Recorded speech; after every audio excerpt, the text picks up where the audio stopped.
Hello, everybody. I was really digging that song, and I totally forgot I had a timing here. Welcome to the show. Today is Monday, October 21st, 2024. And if today is, that is not the date. Correction. It is October 28th. And if today is not that date, you are watching a replay. Broadcasting live in the United Public Radio Network, the UFO Paranormal Radio Network, 105.3 FM on the Gulf Coast, and 107.7 FM in New Orleans. Also broadcasting live on social media. This show is brought to you by the Experiencer Support Association, and I'm your host, Ryan Stacey. I'm a licensed private investigator, and as the Director of Investigations for the Experiencer Support Association, I use my investigative skills to dive headfirst into the hidden mysteries of UFOs, paranormal activity, and consciousness phenomena. Just a different type of work day for me today. I normally have a break in between work and the podcast, but I worked all the way through, so I apologize for that. But I'm here. Hi, Jill. Hi, Lisa. Good to see you. Thank you for tuning in. Thanks for saying hi, not being a creep. You got people in the background there who haven't chimed in yet. Say hello. Don't be weird. Okay, the updates. Let's go.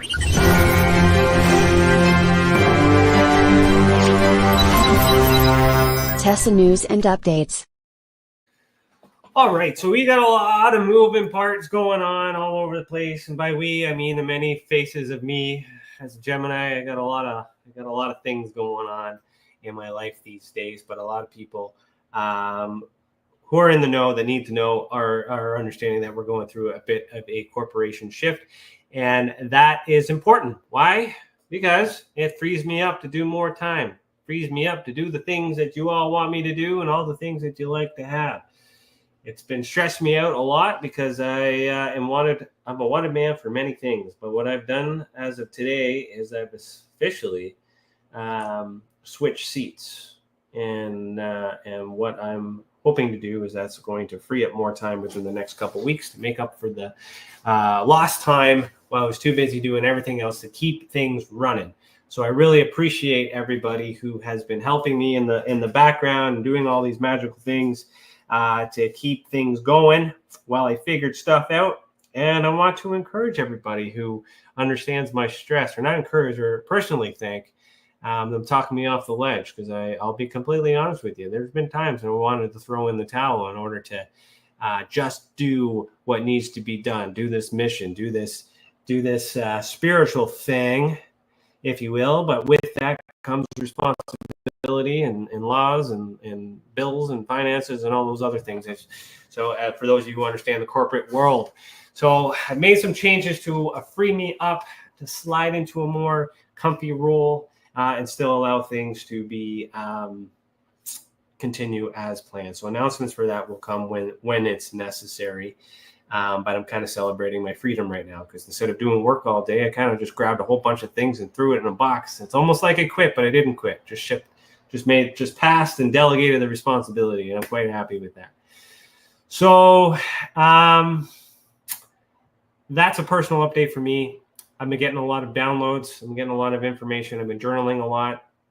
I have narrowed down the date in which this weird thing I have on my face that I've been, for those of you who don't know, I'm not trying to be self-cautious or anything like that, but there is a timing with exposure to certain things that I'm starting to notice a biological effect on myself, and I've been studying that. That's something I've never shared, but that's information I've recently discovered. I've also been doing some work on determining the months and and now I need to take a dive into the language to try and understand the original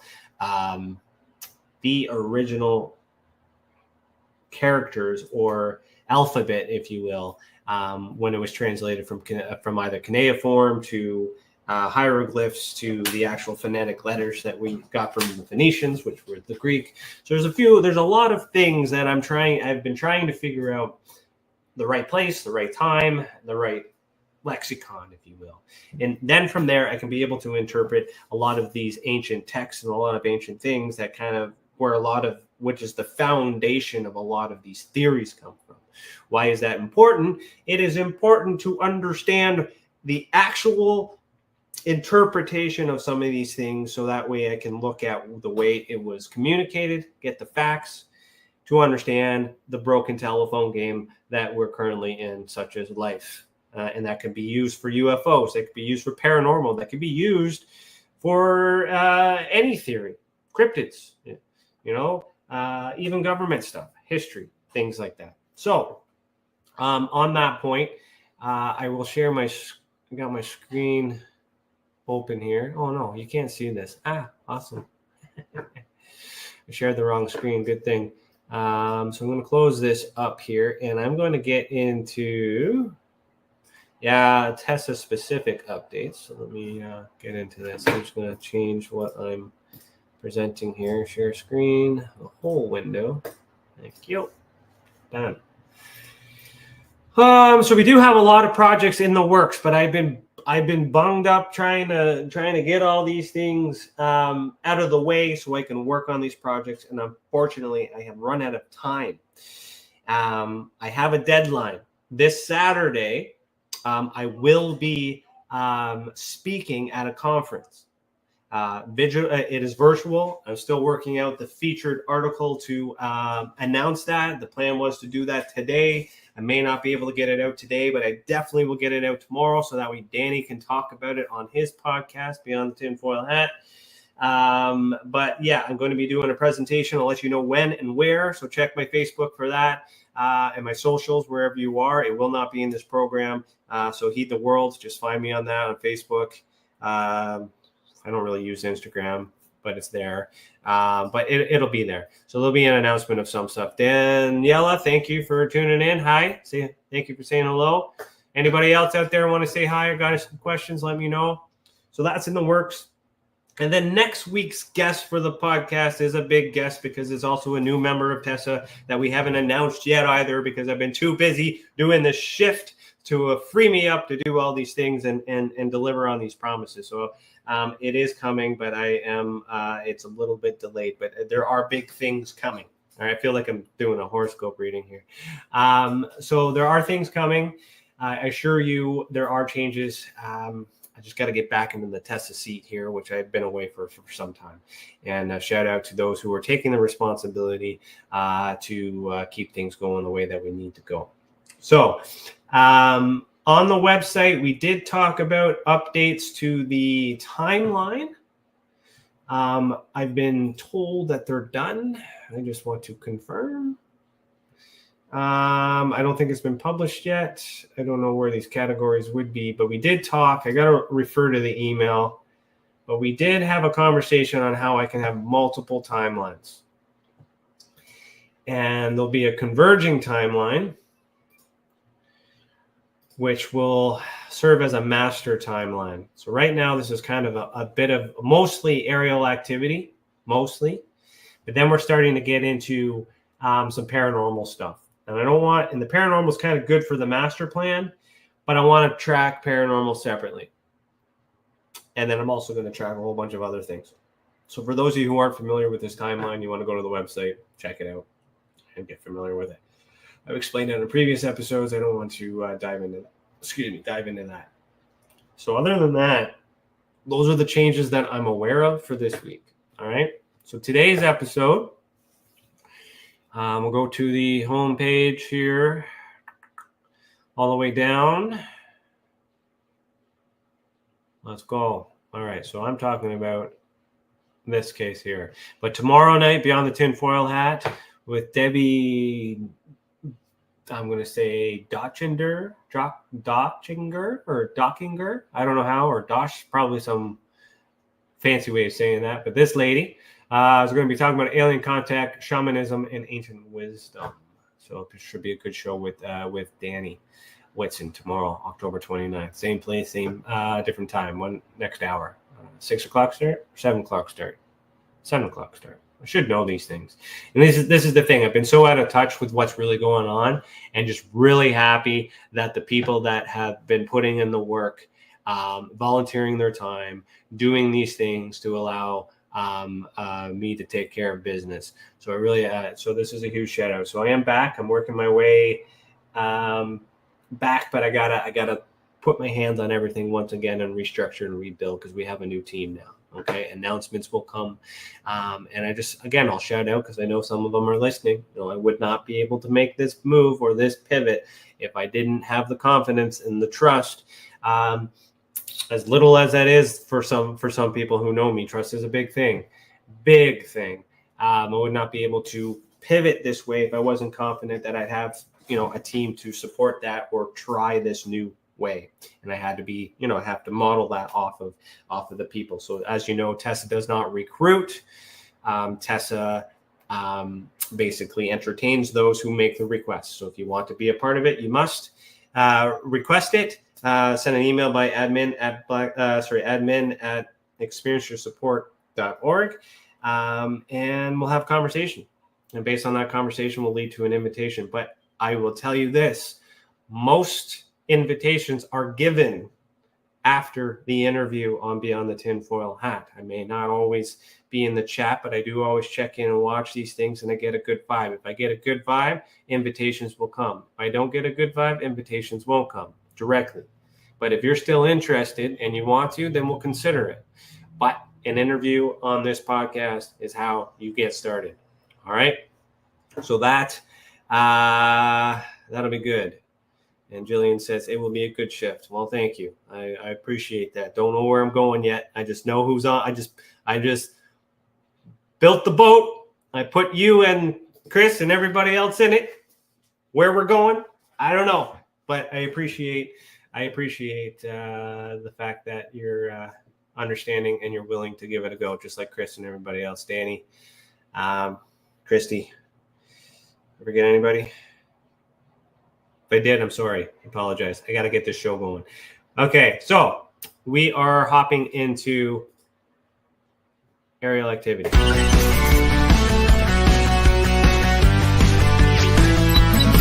Aerial activity, sensory display. All right, and Coley, I see you. Weber, I see you. Thanks for the like.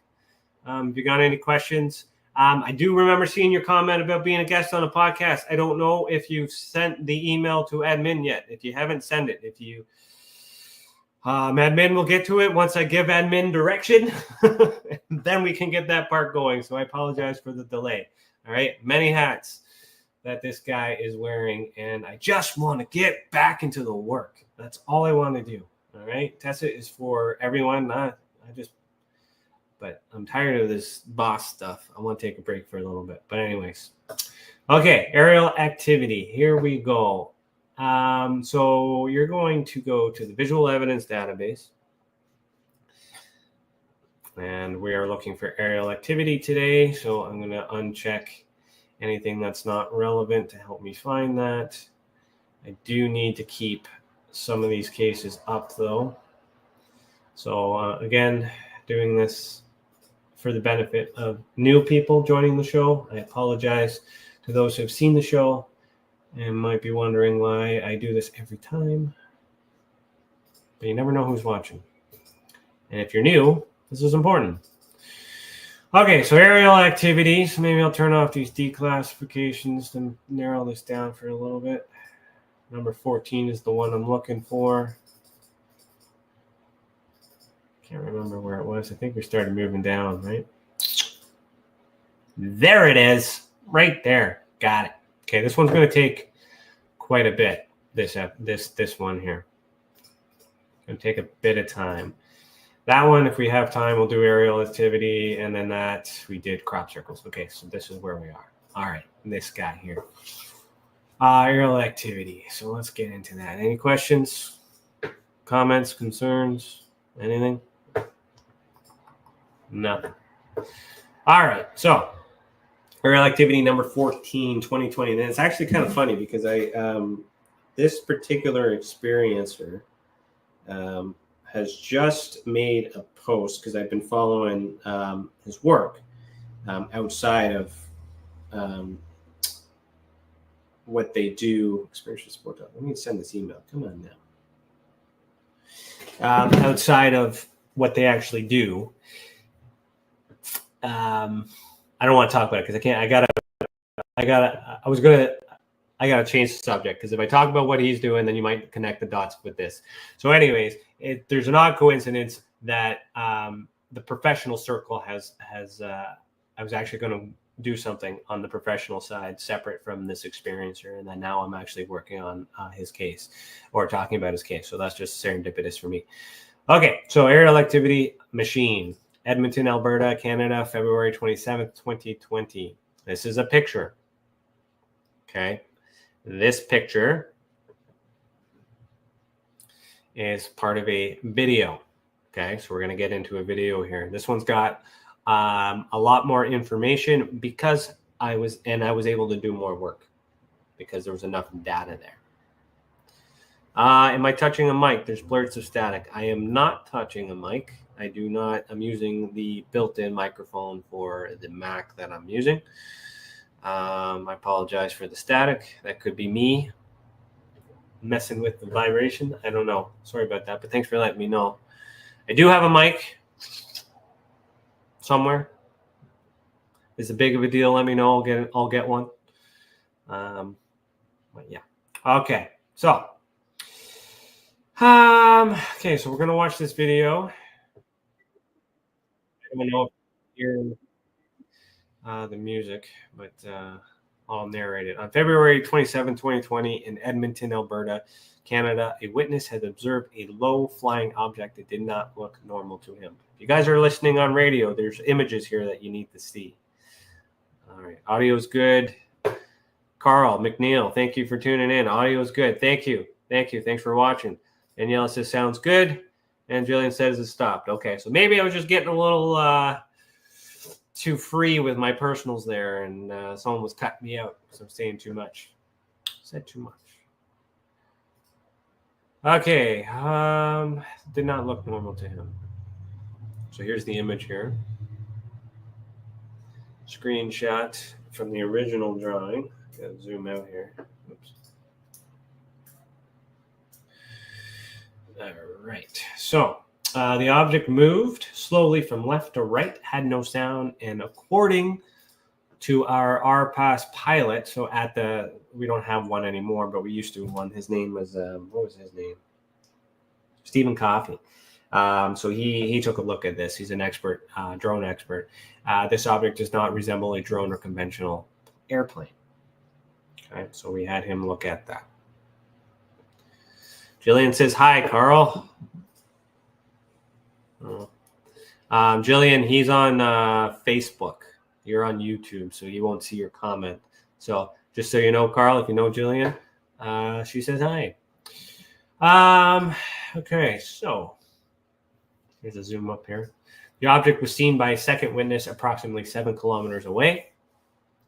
The object was seen turning vertical before disappearing behind a field 10 kilometers away from Canadian Forces Base, Edmonton. Yeah, this is a goodie. This is a goodie. All right, so we got a second witness, and it is near an old base.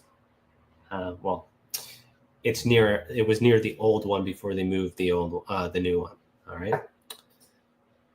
An ATIP has been requested, yada, yada, yada, yada. So 2020, right? So I will tell you that in my Canadian current event survey, which has been rebranded of the North, which is another thing I'm going to be able to do now that I have my free time. Well, once I get the team onboarded, is I'll continue these reports. This one's from 2020. This case is featured in it. In comparison to all the declassified documents. Actually, there it is right there. I just saw it on page 96 for those who have it, okay, on the 2020 version of this book, okay. Every year, the data sets get compounded, okay, but the information, the breakdown of all the cases are new each year, okay. If you guys are interested, that 2020 and 2021 are out. I still have to do 22 and 23. It's been delayed because of COVID. The government has given me back most of the documents. I'm still waiting on one. So I'm still waiting on that. That's the delay. Okay, it's 2024, almost 2025. I can't finish these reports if the government doesn't provide their information. So anyways, this case is that significant that it's in this book. Okay. You can get those on Amazon. Just search Ryan Stacey UFO. It'll come up. Actually, let me see. No, I can't do Amazon on here. You'll see my personals.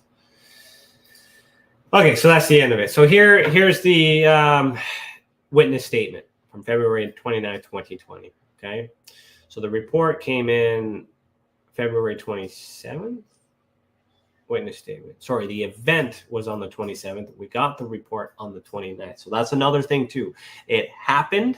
We got video. We got government involvement, and we got information 2 days after it had happened. This is our unicorn in terms of reporting. Okay, and I just so happen to be freed up to be able to look into it. Again, I apologize that I've been away working on all the business stuff to keep everything going. All right, so my mom, English spelling, her boyfriend and myself were leaving her house and heading west on 92nd Avenue. He reached 156th Street and was waiting on traffic to turn left. Okay, so who is he in this? So the boyfriend.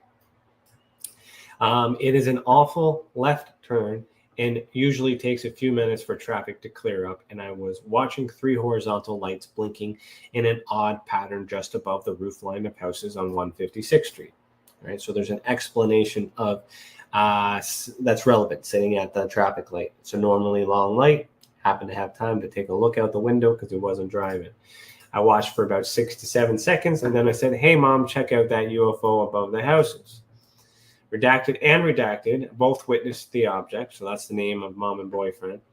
I took out my trusty camera and began to film. I kept thinking, okay, get a clear video. Don't shake the... almost read that out. I can't swear on this thing. I almost read it. The effing camera.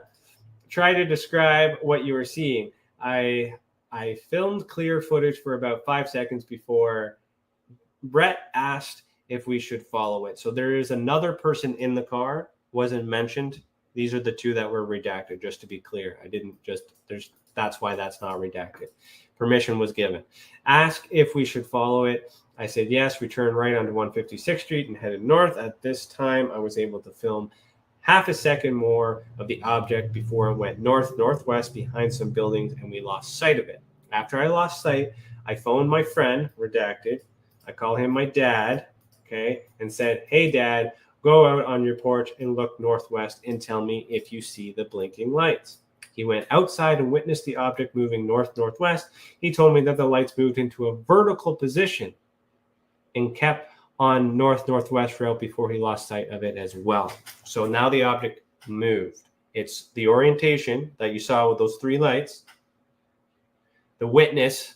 on the second witness saw the same thing, but then saw it maneuver, and then it disappeared a further distance away. And we're going to go through that. Now, in comparison to previous episodes, okay, this is good data. This experiencer had provided a lot of traceable information to recreate and to verify that all these things, whether or not the scenario has happened. Okay, this is good. Okay, and because it's within 2 days, I was able to make requests, get information, all that stuff, yada, yada. So I'm trying to see, now I'm going to try and remember what I put out here. So let's watch this video. I don't know if you have audio, if you can hear the audio of the video. So since you guys are keen on chiming in, please let me know if you hear this audio, because sometimes it works, sometimes it doesn't. Stone Hobbit, thank you for the, what is that? A ghost, an alien, and a kiss. Well, thank you. All right. Thanks for tuning in. All right, here's this video. If you can hear the audio, let me know. If you're on radio, unfortunately, you hear nothing but me. So you notice the 3 lights. So at this point here, this is when he started filming the video. So he saw it, and then he was able to get the recording out. So this verifies that what he saw before. He thinks it's a blimp. I don't know if you guys can hear that, but that's what he said there. Jimmy, Thanks, Jimmy. Jimmy says, always enjoy your insight and passion for UFOs and disclosure. I think you mean disclosure. But thank you. Jillian says she can hear the audio. Okay, well, I don't know. Maybe it just didn't work that one day, but I was told it never worked, so I stopped doing it. But anyways, thank you, Jill. Stone Hobbit says thank you. And hey, roomies. Hey, roomies. What's up? Okay, so there's the actual like evidence in that point. Here's another screenshot on the object. He thinks it's a blimp. And it's good when we try to understand what the experiencer thinks it might be, because that's the first place we're going to look. Because if it's a blimp, it's likely a blimp, because maybe they know things about blimps. Maybe. Airships, things like that. Free energy. You know, they may not use them as much anymore, but they used to exist way back then. I mean, by way back then, I mean like Tartarian, ancient times, like old world, one world, all that time.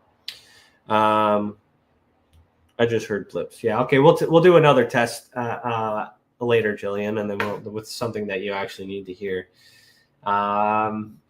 Okay. So this is a little bit of me showing some of the work that I've done. This is also something new on this program. I don't show my work very often because there was a time, let me be honest here. There was a time where, and there still is a time, especially in this UFO community. If it bleeds, it leads. Okay. There's a lot of clickbait out there. And there's a lot of journalists out there trying to put information out there so that way they can get their article and they get that ad revenue. There's a lot of competition in getting the message out. Where I have issues with that is that they're not caring about doing the work. They're rushing to get the story so that way they can get their bills paid. And there are a lot of people out there that that's the way it works. It's a custom. It's the tradition, but it's also the reason why we have these issues, these social issues.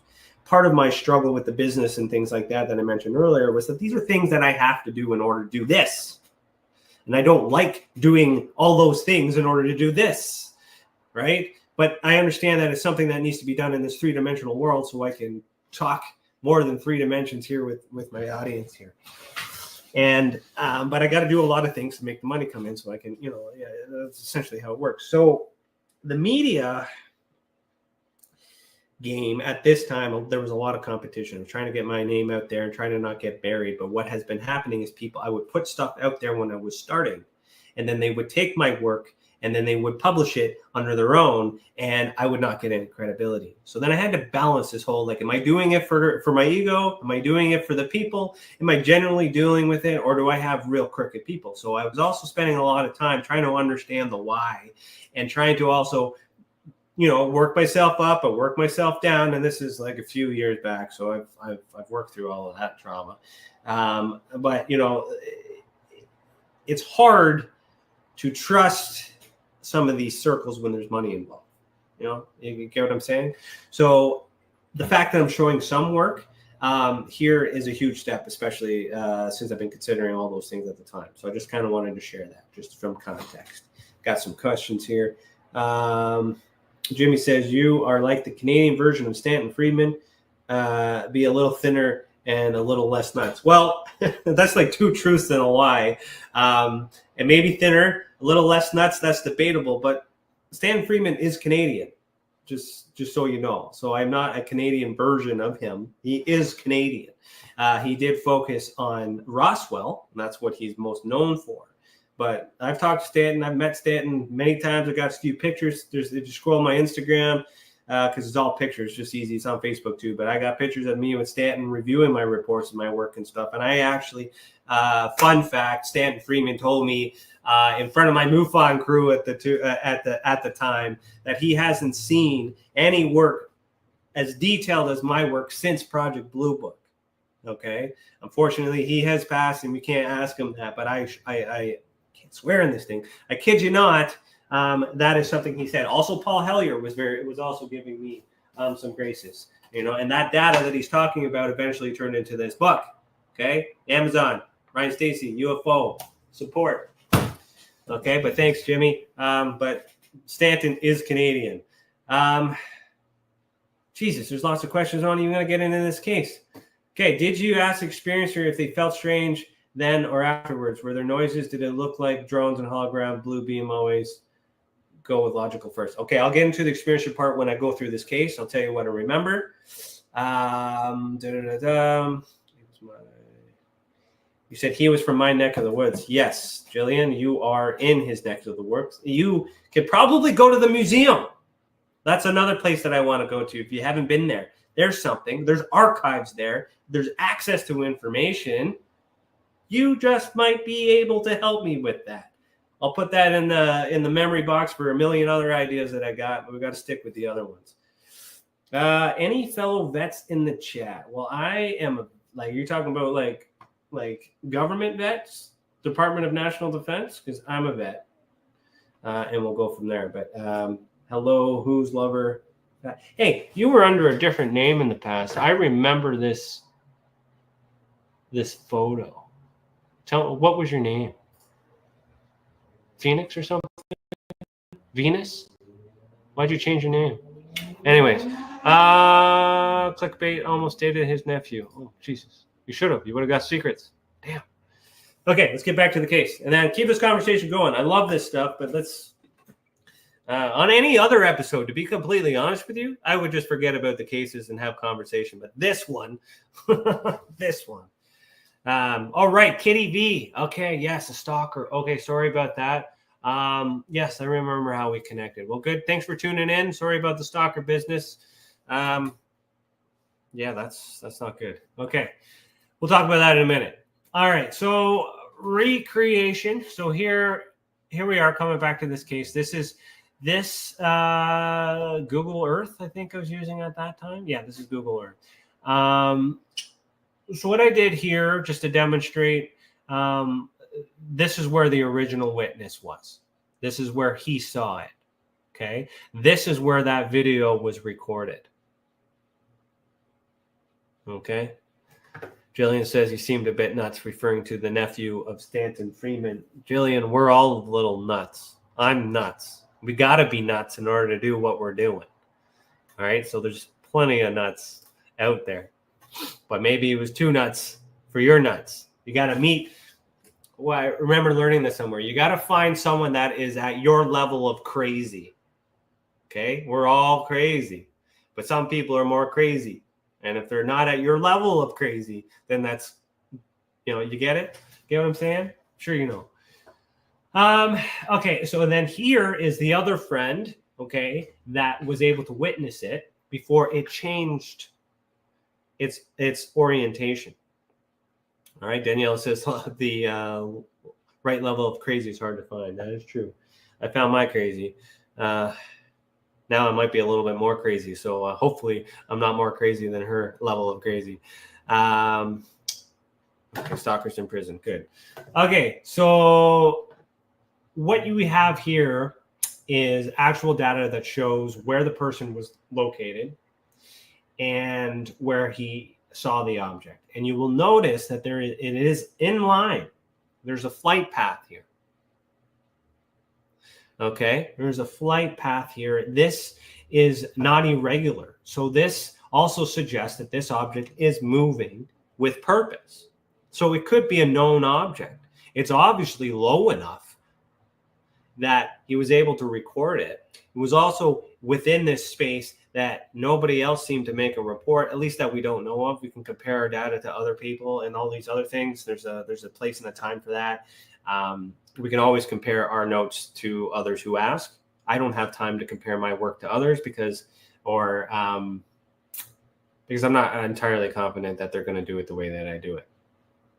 And it's not, we'll get into that. Jill, that's something you're going to figure out when we get into cases.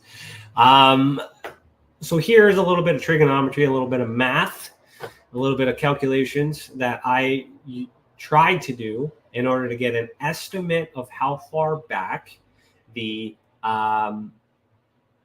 objects were. Okay. This is a superimposed test. So, okay. Yeah, I remember what I was doing there. Okay.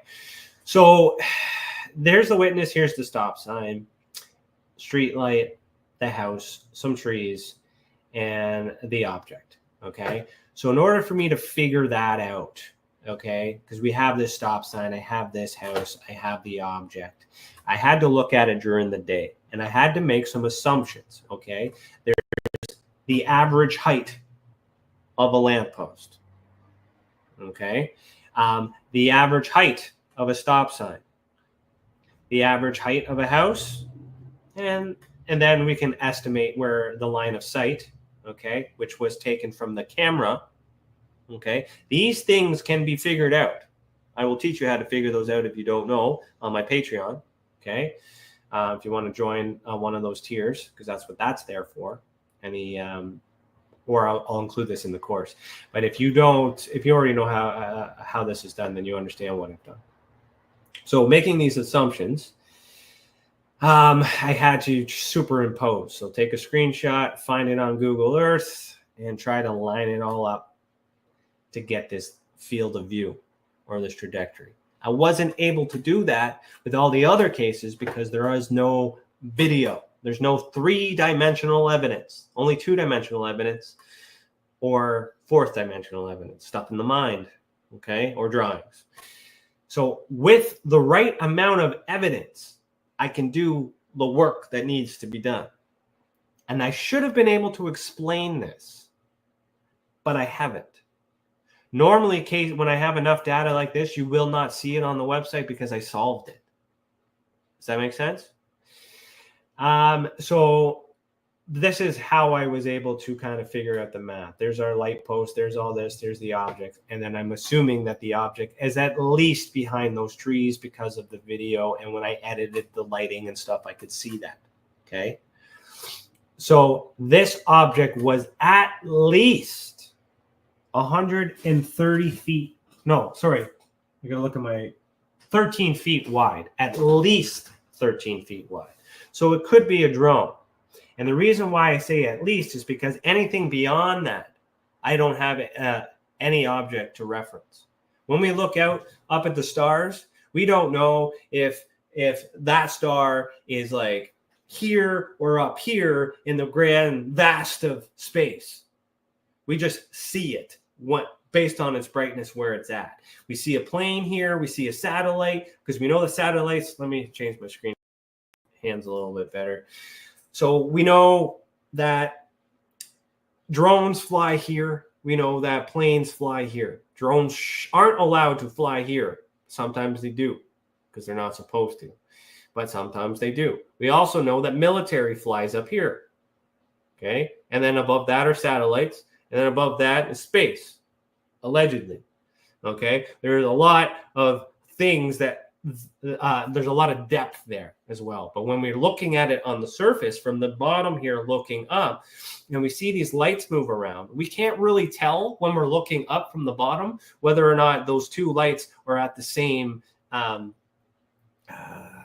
altitude. Yeah, same altitude. For all we know, they could be. One could be another plane, another one could be a drone, or a plane and a satellite on their own orbits, and then it just appears as if they're playing with each other. And there's a way to solve that out with better data. But just so you know, that's a little bit of extra information to explain how I make the assumption that I know for sure, at a minimum, it's approximately 13 feet wide. But it could also be further away.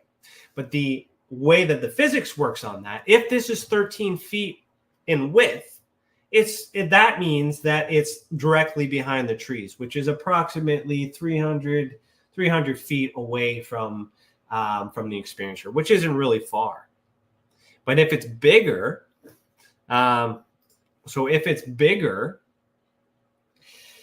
meaning it's further away, then this is quite huge. Does that make sense for the depth perception? Okay. Flat earthers also use that argument to explain the way that the sun moves. So sun and perspective, flat earth. Okay. I'm aware of this theory. Okay. It is and I've seen this, and I've seen this on long drives that makes sense. So let me try and find an image that makes to help. So perspective. Okay. So these things get a little bit longer, a little bit further, and all these other things. These lights, we all know that these lights are the same measurement. We all know that these lights aren't really that congested down here.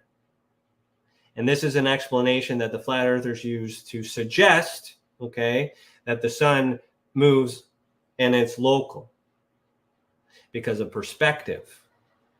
Okay, think about that next time you watch a sunset. Is the sun actually moving, or is it just moving away from you, out of your line of sight? And it has that that perspective phenomenon.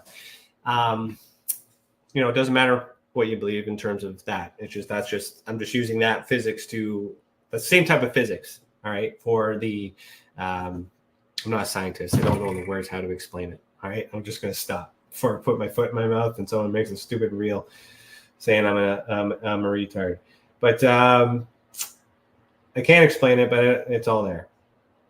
So this is where we're at. Now we're going to continue to read the this part here, and then I'm going to get into the book because I know there's more information on this. Okay, 544. Ultra spectrum experiential report. Investigate and report is the request. It's a male. Blood type is unknown. That's not really relevant as an experiencer in this particular case because we're dealing with a three-dimensional object. Okay, in this space and time. Eyes are brown. Age at event. Witnesses were 4. Positive feeling. No one was injured. Demonstrative evidence. Evidence rating is 5. Okay, so if we go back to the ultra spectrum classification system.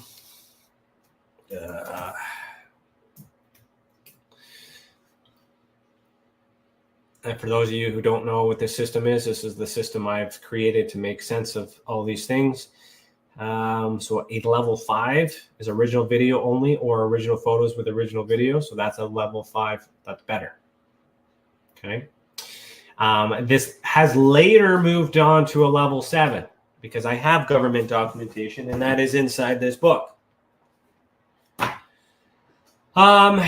So technically, but then level 8 would be best as if that original media came from the government. So that's not going to go to an 8, but that's definitely a level 7 now in the ultra spectrum evidence rating there. Okay, so sensory display, aerial activity, subtype 1. We consider it a UFO. It's unidentified. It was obviously uninvited, and evidence type is level A, evidence level 4. So then that's going to bring us to a level event category. So level 4, evidence and corroboration, type A. So 2 to 3 witnesses. So that means that there was a witness when the senses were triggered, and then we don't need physical evidence because we can skip that one to go straight to demonstrative evidence. It would have ended at level 3, but now moves to level 4 because there were witnesses. If he was able to communicate with it, then it would be a level 5. Hence CE 5. Okay. Which we are rebranding, by the way. Details on that will come. Who do we got here? Two videos logged on YouTube. You can see the comments, Facebook video. Okay, you guys are having a chat inside. Okay. I saw your comment, Jill. Do you want me to wear that? Read that on the radio? Do you want me to read that? Please let me know. Do I have your permission to read your comment? But I see it. Okay, so that's where we're at on that. Interesting case. So let me add levels to that. If we just go, let's do this safely because I'm live with a lot of people and I do not want to put personal info on here, but Amazon, Ryan Stacey UFO, see if that works. Yes, it did. Perfect. So you see it's rebranded Encounters of the North. So you can find that here if you got it. It is free on Kindle if you got it. So that's a promotion we're working on. Every page you read, we get some money there. So all proceeds go back to Tesla. Okay. The more people who buy this book, the more money that the less work I have to work elsewhere to fund Tesla. Understand how this works? We need funding. We need help. We need support. But if you want more of me, I need these bills covered. All right, so I put that in the comments. How much time we got? All right, so in this book, let me just see. I'm just going to give you guys a little bit of a additional information here. So in this book, I do reference, okay, similar things or other images. Okay, if you guys are looking to get into investigations and stuff, these could be used as a guide. When you're purchasing the data, you're not purchasing the data. So the data sets that are used on here are available for free on the website. Let me talk about that. So if you go to annual data sets, okay, because there are people who have reservations. I'm saying you shouldn't pay for information, and I agree with that. But I shouldn't work for free. Understand? So there's a bit of a compromise here. You get to see these surveys that were done in the past. Here's all the data, all these breakdowns. You get the numbers. Okay. You can click on these links. They're all in these books. Whatever tickles your fancy. Open those up. That is free to you. What you then do with this data is completely up to you. You can take these numbers, because these numbers come from Canadian documents. This is information that is available to the public, and you can take this data and interpret it however you want. Okay. Now, it will prompt you to buy the full page report if you choose to. Okay. You don't have to. Just letting you know, because what you're purchasing, okay, just to kind of emphasize on that, is my opinion on this data. So if my opinion on this data matters, then you can get it. I will also share my opinion on here, but also what I like to do is I like to show my work. And it's not just good enough for me to say this on this podcast. I will explain in detail how I came to these answers. To be completely transparent and help educate everybody on how I do it. And B, to give opportunity to somebody else who knows more than me to tell me I'm wrong. There is no criteria out there, that there's no schooling, there's nothing. There's absolutely nothing to compare to. And when Canada releases their Sky Project report at the end of the year, because they bumped it again, I don't know why. I've been talking to them. I gave them everything I have. I gave what they requested. Like, they're working on it. All these things should come out soon. Everybody, I guess, they're reviewing everything. But as soon as Canada does their Sky Project report, then I actually have something I can compare my work to and see where I match in comparison to this. So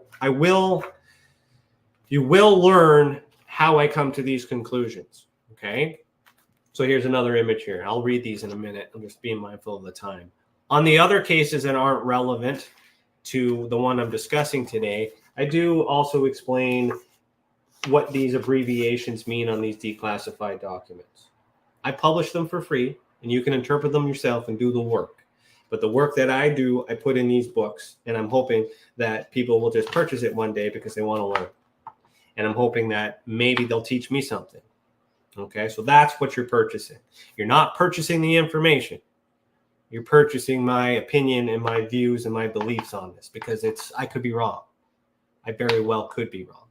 I hope that rings true to a lot of people. So if you buy it and you're better than me, or if I'm wrong, please tell me, please.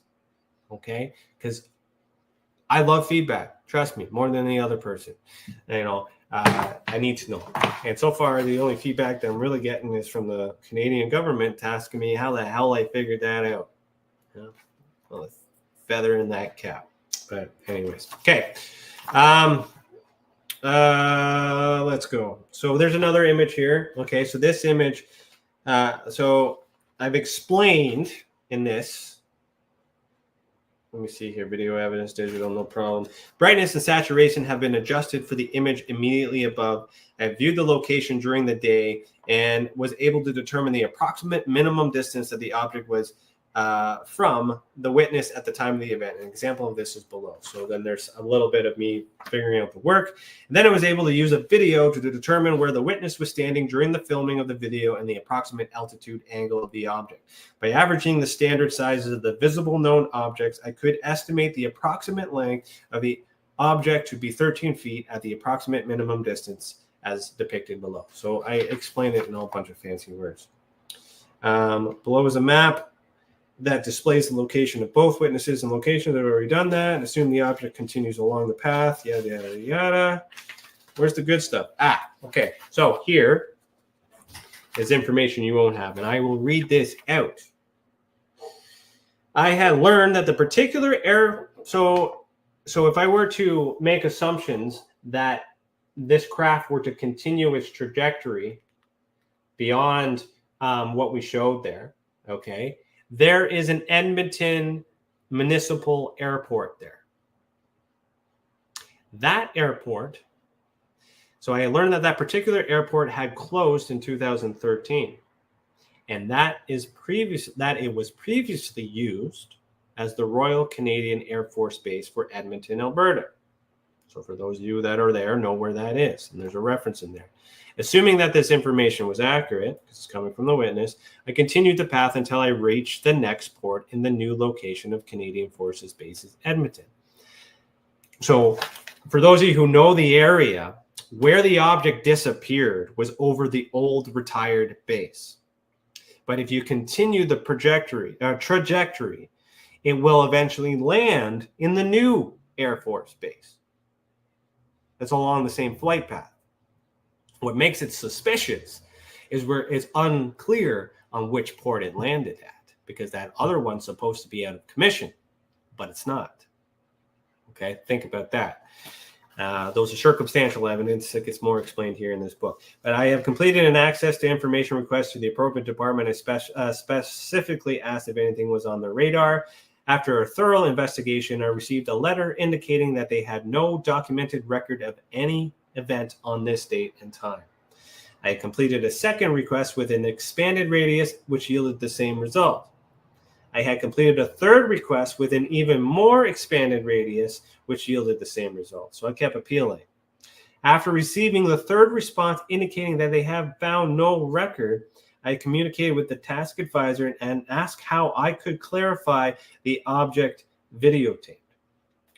Because I have evidence of a video of an object going over their airbase. You understand that, right? So how can the government have no record of it, but yet civilian has evidence of it moving in that trajectory? So either the object wasn't seen by the government, it didn't appear on the radar, or the government's lying about it. Okay? Don't know. So she directed me to submit a public inquiry to the Department of National Defense. I've done that. She also stated that we are not saying the event did not take place. We are simply saying that we do not have record. So that could mean that it's not a threat. It could be a blimp.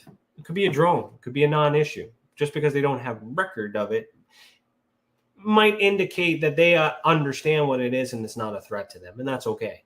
But we can't speculate on that. We can't make those types of assumptions. At the time of the writing, I've yet to receive a response. I looked into the possibility of the object being a blimp. However, according to the image below, the orientation of the navigational lights do not appear to resemble. So then there's an example to explain that work. The speed and national. So a quote from SkyTech UAV Area Media. So you get a quote from your experts. Okay, you may be, as an investigator, I understand what evidence I need. I just can't comment on it. I need expert statements to verify my theories. So the speed and navigational lights do not support the evidence of a standard aircraft. There was no audible noise from the unknown object. This could have been due to the engine noise of the reporting vehicle in local traffic. To suggest that several drones could be feasible and reported altitude is within the drone range with an apparent height and speed. So I shared this video and reported evidence with our evidence review team. Team Iridu, that's another project that's coming back. No one within that investigative unit, so my field investigating unit team, including our drone specialist, was able to explain the object. So then I classified it as unidentified as a CEA, close experience, level A with level 4 evidence, considered the event to be a sensory display with the category type of aerial activity. So that's how I ended that case. There's a little bit more information. Okay, what you're getting in here is a detailed explanation onto how I come to these results. I want to eventually teach you guys how to do these things. I used to be the director of training and field investigator training for MoveOn. I wrote the second manual to replace the MoveOn manual that they're using right now. I just haven't published it yet under Tessa. I have a manual. I have the means to do that. I just don't have the time. And I also don't, because I don't have the people. There's a supply and there's more demand than supply. Okay. When I originally had this idea and stuff like this, it wasn't mine. For those who know, who've been following me for a while, it's an experience that I had, and I've been working on it, and I've been evolving, and I've been trying to accept and come forward in a way that's not going to jeopardize my company. All right. I'm speaking a little bit freely here, and I will speak more freely in future days when I am confident that when I tell you all these things that I have experienced, that my clients who might also be enjoying this don't resend on their contracts. So there is a real, stress there in the working world that a lot of people have. But I have to break that mold, and I have to do that. And there are ways to do that. And I'm almost there. Almost there. So I'll leave it at that. The show is over. Let me get to these comments, and then I'll end the show. Chris, next week, let me share my screen here because I knew this one was going to take the whole time. We're going to probably do this one here. My good buddy he's also from Alberta, but he's in BC now. Man, when I get these cases, when I know these people on a personal level, it's really hard for me not to tell who they are, but I know who you are. So this guy's case is pretty cool. This is a pretty cool dude. He's an RCMP, retired RCMP, so he's a credible witness. All right, so we'll talk about that one next week. Okay, so let's get into the comments, see what I missed here. I do have a little bit of play for the next show's got, I think they start at 6:10. So let me try and get out of here in that. I'm an experiencer and multi-generational recently. It's been awesome. Well, thank you for your service to the phenomenon. Jillian doesn't care. Well, I skipped your comment, so we don't need that. Love your books. Thank you, Lisa. Thank you.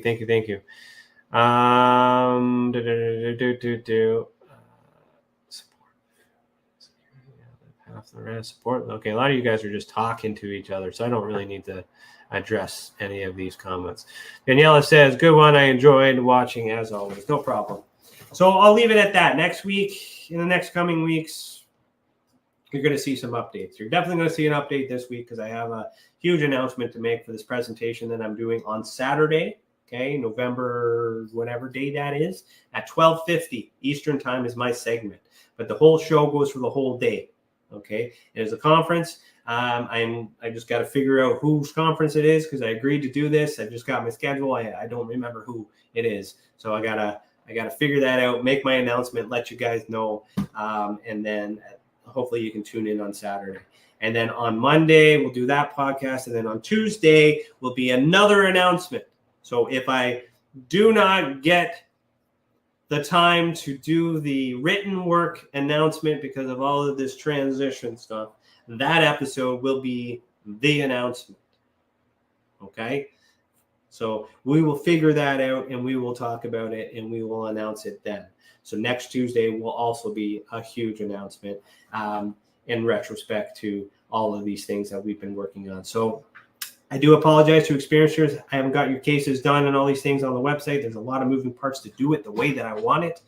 And I finally figured out a way to do it. And I've been looking for a team. So we're adding a third to the operation program. If we need to add a fourth, we'll add a fourth. But right now we're pretty darn sure that we need a third. And we finally got it. So we're gonna see how far that third can share the load. And if the three of us can do it, then great. And if not, we'll add a fourth, right? That's operational. Okay. You can still join Tessa and be a member and create content. You can be a writer, you can be a podcaster, you can be a support, you can help with things, you can merchandiser. There's a lot of things that Tessa can do for you as an individual if you want to be a part of the team. The team that I'm talking about and referring to are the people that work behind the scenes to make these things possible. All right. I did not set up this podcast. Chris did. And in order to make this possible, I have to train him, I have to coach him, I have to pay for the software and all these other things. I got to do all these moving parts just to sit here and have this conversation, right? And it's great that I'm able to do that, but I'm also reliable on Chris. Chris needs a backup, and then that backup is going to need a backup, and all these backups are going to be needed. But how do we recruit when it's a volunteer organization, right? You understand the situation I'm in? So I'm going to put this out there, that the more help we have, the faster the progress will be. If you're not in a rush, then fine. I'm going to take my sweet time with your cases because I got other things that I have to do. But if you are in a rush, then help. And if you don't know how to help, just say, hey, I'm willing to help. These are my skills. We'll find something for you. All right? So I'll leave it at that. And what do you see here? There's no chance of on Earth, anything is anomalous. Yes, heed the world. Thank you, Lisa. I'm sharing my adventures. Got to. Okay, yeah. Again, talking to yourselves, which is okay. This is great. I don't need to respond. Thank you all for tuning in to this episode of The Skeptical Sleuth, broadcasting live on United Public Radio Network, the UFO Paranormal Radio Network, 105.3 FM on the Gulf Coast of 107.7 in New Orleans. Also broadcasting on social media, and this show is brought to you by the Experiencer Support Association. Remember, as we said, okay, heavy episode. Have a good week. MB Costigan, thank you for the like. Thank you, everybody else, for tuning in. I didn't say hello. Sorry. I'll get you next time. Where am I at? Yeah, one lie is enough to question all truths. That's where we're at. Okay, thanks for watching. Keep your eyes in the sky. And as always, as Lisa said it for me, be the world. Peace. If you want to really, really find out about Ryan, ask him about all his work and UFOs in Ontario. Ryan is one of Canada's leading new UFO investigators. He conducts and oversees UFO investigations on a constant basis. He's compiled a tremendous amount of data regarding UFOs in Canada. I have used his research extensively. He's much more than a one-dimensional character. He's an authority on UFOs and investigating them, Meg. Wow! Really goes over how UFO investigations are done and what are some of the mistakes that people make when they submit evidence. For starters, don't edit your videos or photos before you send them. He would come out with an annual report on not only the number of sightings, but how many were unexplained, unknown, or just, nothing could be said. What caused it? If you want to hear more follow-up conversation between Ryan and myself, you can go to richardolanmembers.com, where we have a candid conversation on ufology, the paranormal, and more. And remember, while we learn and grow and search for the truth, let's be good to each other.